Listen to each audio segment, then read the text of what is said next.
Which Sooners made ESPN's Top 100?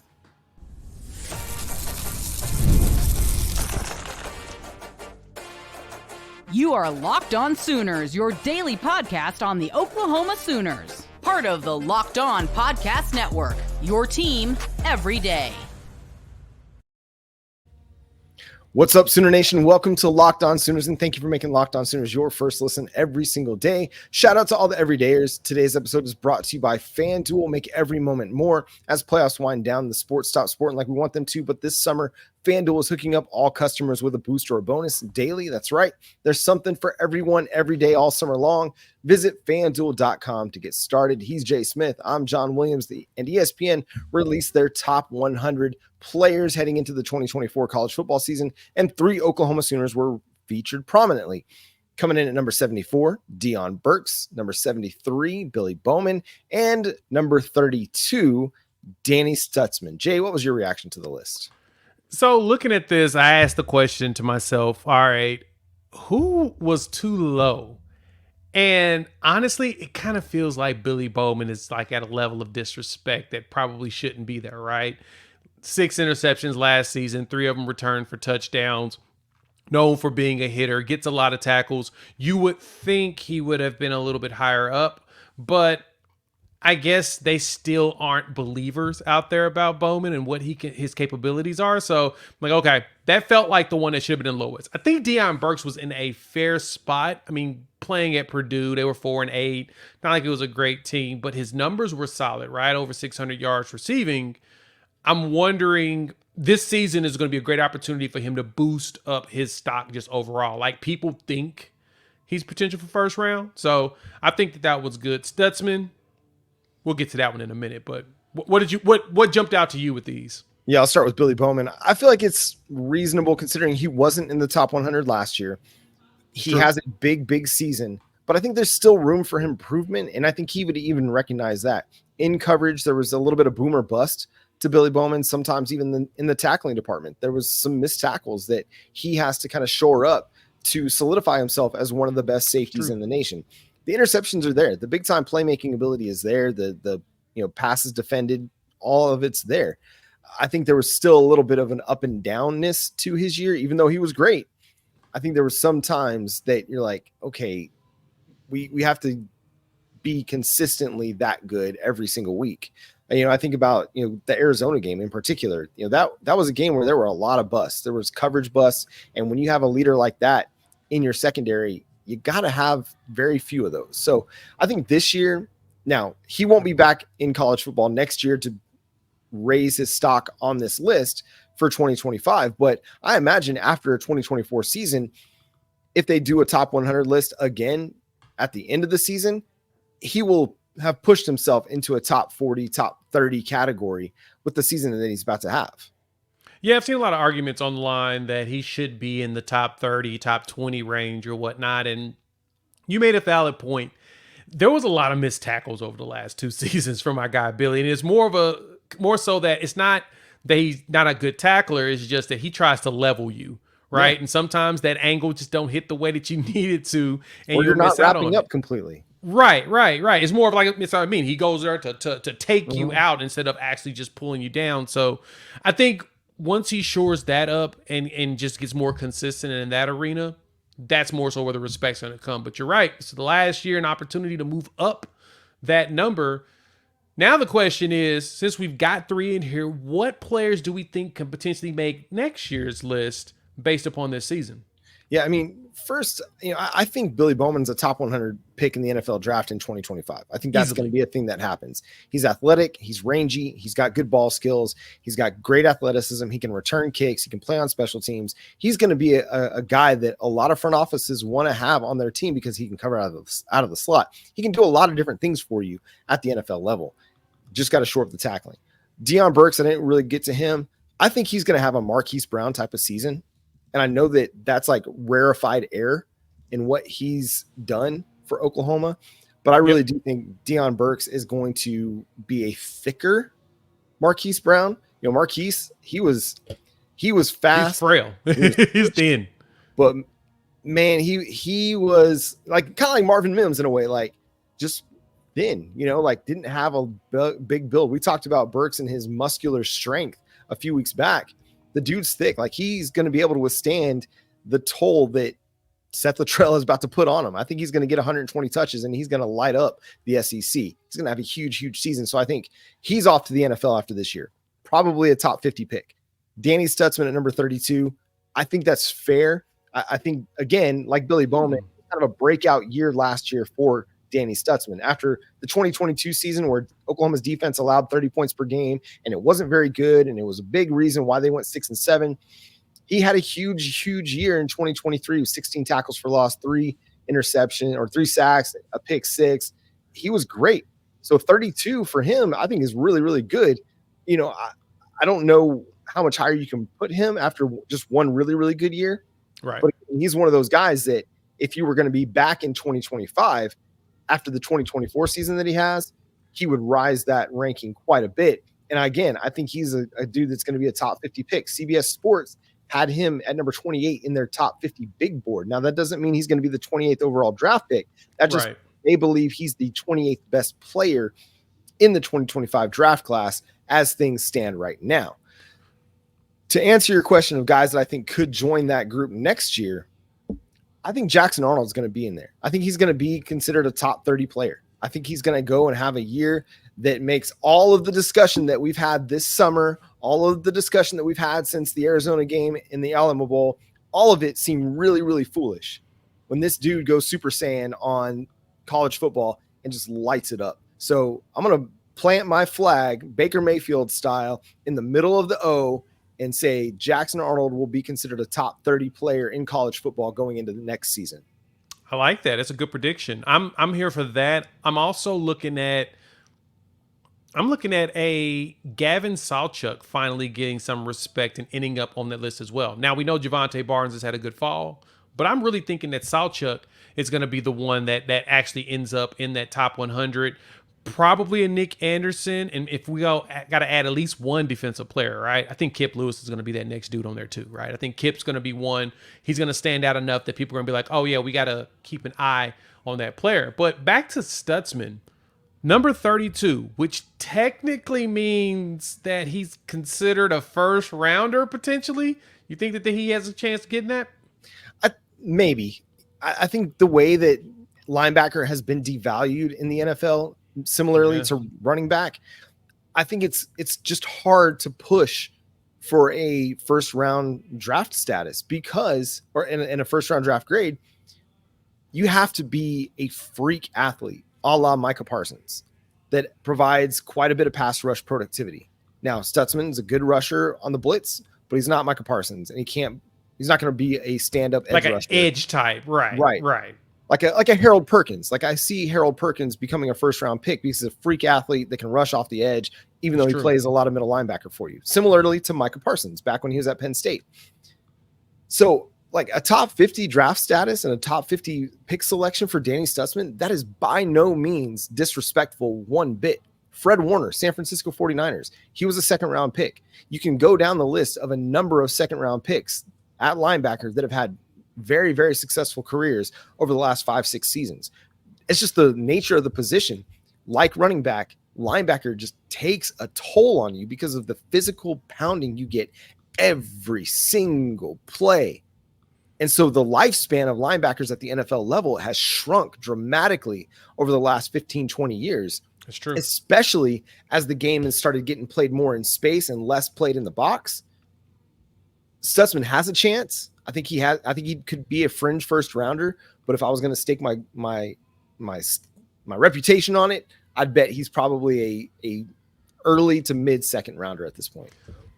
I can see that. Second round is where I'm seeing, like Kenneth Murray was the last one that we've seen at linebacker go in the first round. I think Nick Benito was third round ish or something of that nature in that realm. So yeah, I was looking at that. I was like, okay, 32.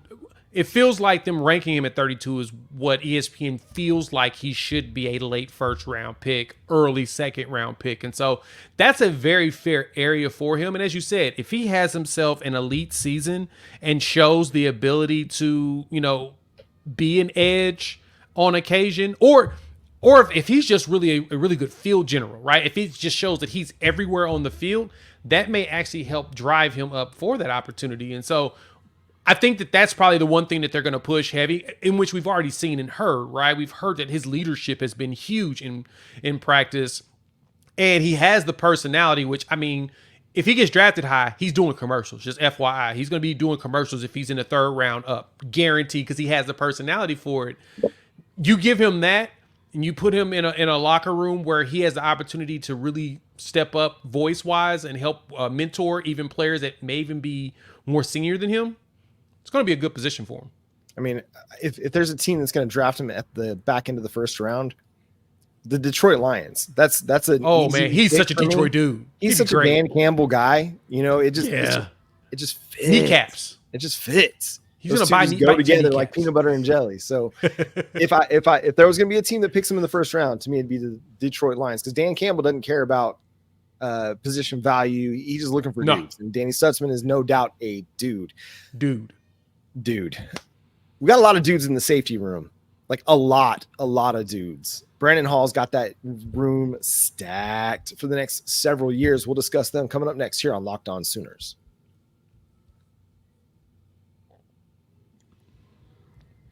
Y'all know me. I love my sports, love them so much that I never want them to stop. But as the playoffs wind down, we get fewer games. The Olympics are over. We're just finishing up fall camp. Sports aren't sporting like I want them to, but FanDuel lets me keep the sports going whenever I want. All I have to do is open up the app and dream up the bets anytime that I'm in the mood. Like right now, one of the bets that I've been eyeballing has been this Oklahoma winning the SEC. Now, I'm not saying it will, but I also ain't saying it ain't. Plus 2,500, tied with Missouri on that one. Odds aren't too bad, so something to check out. So good thing is this summer, FanDuel is hooking up all customers with a boost or a bonus daily. That's right. There's something for everyone every day, all summer long. So if you're into baseball and there's games going on, jump in there and take advantage of it. So head over to FanDuel.com and start making the most of your summer, because FanDuel, the official sports betting partner of Major League Baseball. It's Friday on Locked On Sooners, which means it's 2 weeks until the start of the 2024 college football season, when the Oklahoma Sooners welcome the Temple Owls. With the start of the season coming up, Home Field is getting you ready for the college football season with a can't-miss kickoff campaign. It started last week, and it's still going strong. Go over to homefieldapparel.com and check out all of the options that they've got available. Yeah, they got some great stuff in there. They got football boxes. They got coaches' jackets, bomber jackets, because it's going to get cold in some of these areas, right? Champs Week, and they're going to be adding new teams to the roster. And the best part, they've got their football boxes that's going on right now. So you got to take advantage of it, right? They got standard boxes, and they got a platinum box. The platinum box comes with a new hat or a ringer for only VIPs, only a koozie, a VIP koozie, that is. And you'll get 20% off and early access. That means that whenever things are sold out, ain't no sold out in your world. You can take advantage of it for your school's release throughout the entire season, which we know they're going to be dropping all kinds of cool stuff going on. So there's going to be 3 different things, some never before seen items for your school that you've got to rock. So I definitely recommend checking out and hitting up homefield.com. Gear up for an exciting season ahead with Home Field by going to homefieldapparel.com for the most comfortable vintage Oklahoma Sooners apparel around, and use our promo code Sooner24 for a discount at checkout over at homefieldapparel.com. Thank you for making Locked On Sooners your first listen of the day. For your second listen, enjoy the Locked On College Football Podcast. Spencer McLaughlin gets you ready for an exciting season on the gridiron with discussion on the upcoming season and the ever-changing landscape of college athletics, including conference realignment, the transfer portal, NIL, new college football, expanded playoffs, and more. Locked On College Football is available on YouTube and wherever you get your podcasts. Part of the Locked On Podcast Network, your team every day. The safety room. Woo. Ooh, mama. We've talked about it before. It's going to be good as we've continued our positional breakdown for the Oklahoma Sooners as we get closer to the 2024 college football season. We're to the safeties. We talked corners yesterday and the breakout potential of a guy like Jacoby Johnson, the need for a guy like Gentry Williams to stay healthy. As we look at the safety room, I don't have a whole lot of questions. Yeah, that's the fun part about it, right? It's one of the two rooms. Well, I say one of the three rooms where there's zero questions in my personal opinion, right? Linebacker, corner, safety. Don't really have questions, right? I mean, I'm curious to see on the corners of who's going to play, but in the safety room, I mean, from Billy Bowman to Robert Spears-Jennings to Peyton Bowen to the young guys, you got Reggie Powers the third, Michael Boganowski, right? Jaden Hardy, Eric McCarty, who's starting to get healthy. There's a list of safeties that, to me, Brandon Hall has set us up for a very promising future. Right now, I mean, it's looking like it's a three-headed monster fight between Robert Spears-Jennings, Peyton Bowen, and Billy Bowman on who's going to actually start. And to be honest, you can mix that up every game. You don't need it to be a set two dudes. You can kind of switch it up just to play around because all three of them play very well together, no matter what. Like, I would love to see Spears-Jennings with Billy Bowman. I want to see Peyton Bowen with Billy Bowman. I want to see Peyton Bowen with Robert Spears-Jennings because, yeah, that is the most talented room that we have, to me, on this team. Yeah, I think Brandon Hall, Zac Alley, Brent Venables are going to have a lot of fun kind of figuring out how to deploy these guys. I think you're right. It can be very matchup dependent. You know, when you're going to face a guy like Jalen Milroe, okay, maybe you want to have a guy like Robert Spears-Jennings on the field because he gives you a fast downhill physical presence that can help you kind of neutralize the quarterback run game a little bit more. Or maybe when you're playing Quinn Ewers and, okay, he's an okay athlete, but he's not the biggest athlete. He's going to want to throw the ball. Okay, maybe you're running a lot more too high with Billy Bowman and Peyton Bowen. So you've got options available to you if you're going to want to play too high and make them throw everything underneath. Well, you've got two really rangy ball hawks in Bowman and Bowen that can do that. You want to load the box and take the runaway and make a guy like Peyton Thorne beat you through the air.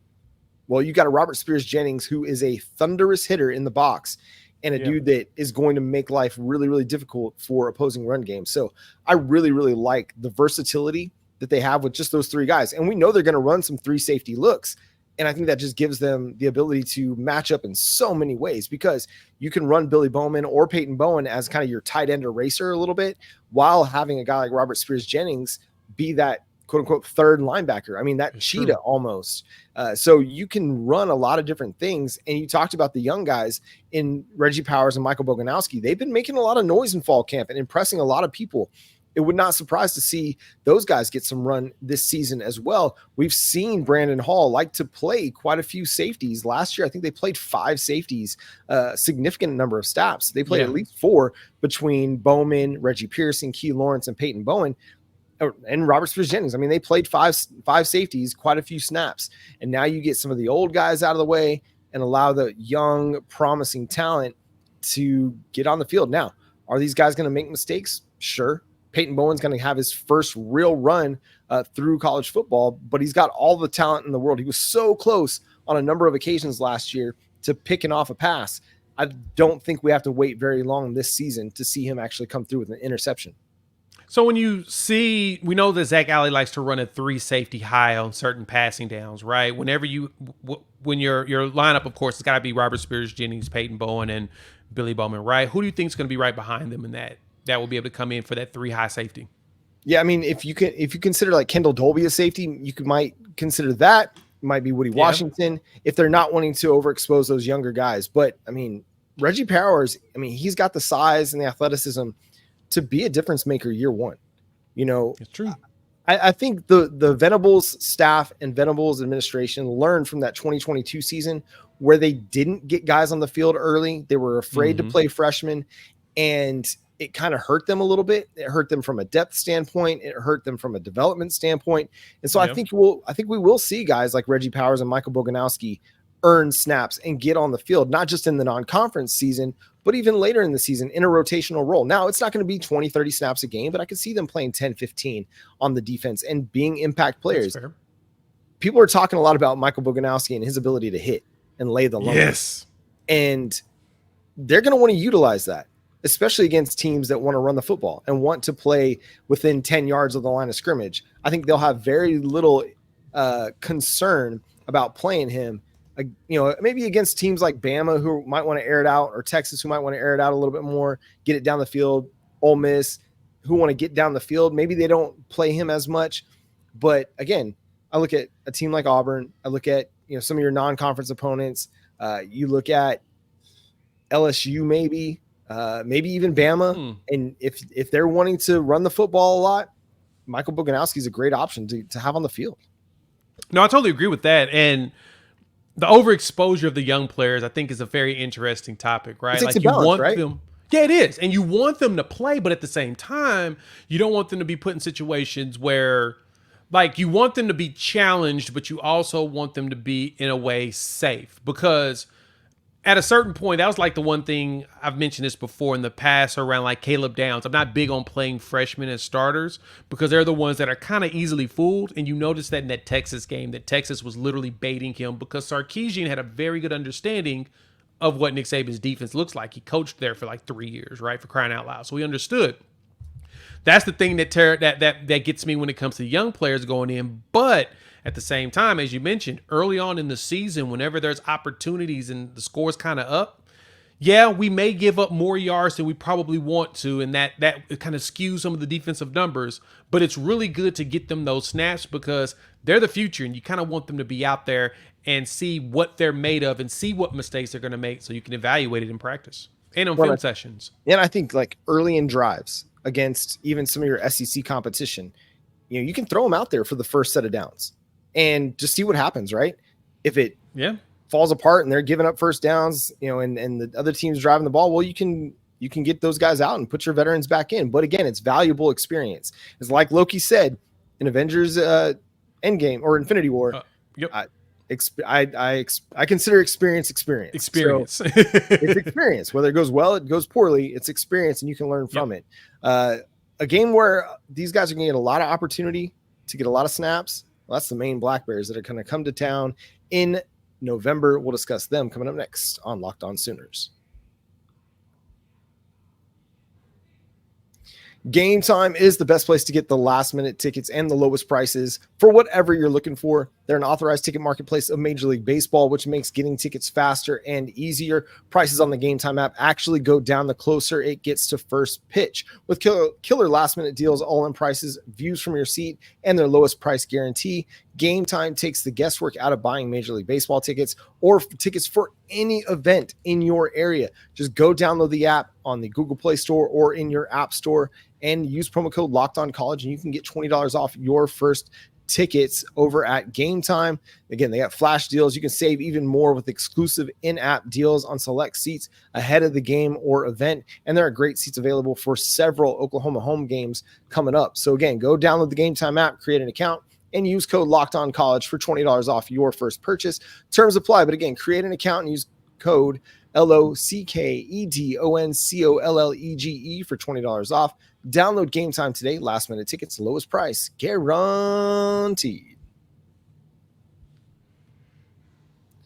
So the Maine Black Bears are coming to town, and it's not going to be like the Revenant, where this one gets Leo and is, throwing him all over the place and, having his way with his opponent. This is going to be more like, I can't think of a movie in which a bear gets taken out, but I'm sure there is one. Cocaine Bear? Yeah, I didn't see Cocaine Bear as I scratched my neck. That's weird. I know, right? Good stuff. That is great content. Hey, if you're not watching it on YouTube, go on YouTube and see that because it's beautiful. Yeah. The timing is everything, right? Timing's perfect.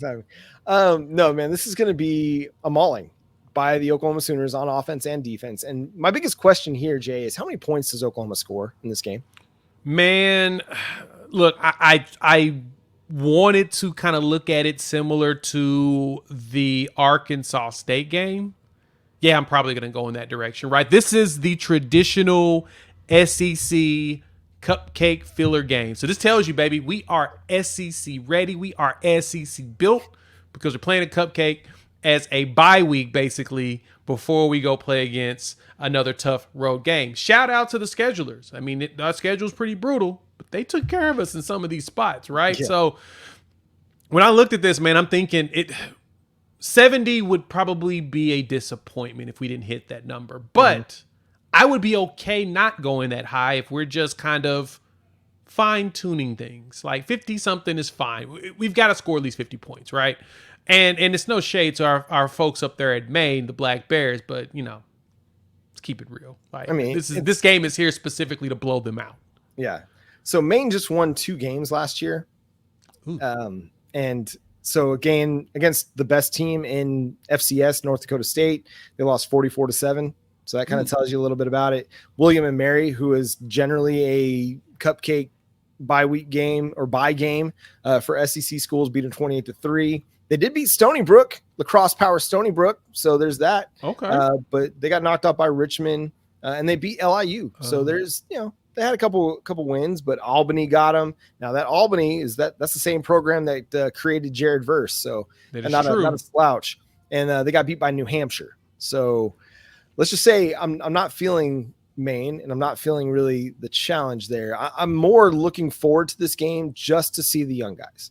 Yeah. Opportunity. It's like NFL preseason is this game where you get an opportunity to see the guys deep on the roster. Yeah, because, in college football, we don't get a preseason, right? Your preseason is these cupcakes to start the season, and luckily we get one in the middle of the year. This is the perfect opportunity to start resting dudes, right? Honestly, this may be the best opportunity to just throw, Michael Hawkins out there and let him run the offense, and let's see what he can do. If we don't blow them out, whoop-de-doo, we shouldn't lose the game. I mean, our 2 deep should be able to handle this one, and this may be an opportunity to get guys rested up because we're traveling to Columbia. They don't like us. For some reason, we're engaging in that conversation, so we stay away from it. But this is a good opportunity to rest our guys, get ourselves mentally prepared, and go up there to Mizzou and, take out an old foe. Yeah, I think it's a great opportunity to see Michael Hawkins. I'm sure they'll play Jackson Arnold at least a quarter just to keep him fresh and keep him game ready. Yeah. But, man, getting an opportunity to see a full, like at least a half of Michael Hawkins, dude, that'd be great. Fantastic. Getting an opportunity to see Ivan Carrion, see Zion Raggins, KJ Daniels, see that speed that they have on offense, getting an opportunity to see Taylor Tatum perhaps, and then the young dudes on defense, the freshman guys like an Okoye, a Nigel Smith. I mean, give me a defensive line that is Danny Okoye, Nigel Smith, Jaden Jackson, and give me those 4 guys up front for a full quarter. I want to see all those dudes getting a lot of opportunity. Yeah, I'm in that same boat too. Like the players I would like to see, there's some freshmen. Running backs, honestly, I want to see more Hicks and Megwa. I want to see those 2 go out there and actually run and see how well they'll be able to contribute coming next season, right? Because if Gavin Sawchuk has a good enough season, he can potentially go pro. I don't see it happening, but he can. Same thing with Javonte Barnes. One of those 2 can go pro if they really want to. I don't see it happening, but there's a potential there. But I do want to see more Caleb Hicks. I'm ready to see if he's ready to be the future because there's a good chance that he will end up being our lead back for like 1 season before he's gone.